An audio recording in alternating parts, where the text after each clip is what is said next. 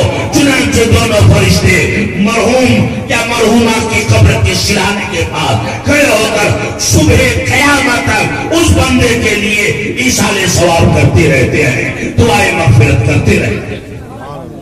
پتہ ہی چلا کہ ایصال ثواب صرف بریلیوں کا طریقہ نہیں ہے، یہ تو فرشتوں کی سنت ہے، اور اسی چیز کا حکم اللہ نے قرآن عظیم کا 13واں پارہ سورہ ابراہیم میں دیا ہے۔ رب فرماتا ہے میرے بندو جب میری بارگاہ میں دعا مانگو تو یہ کہو ربنا اغفر لی ولوالدی وللمؤمنین یوم یقوم الحساب، اے اللہ ہمیں بھی بخش دے، ہمارے ماں باپ کو بھی بخش دے، اور تمام مومنوں کو بخش دے جس دن کی قیامت قائم ہوگی۔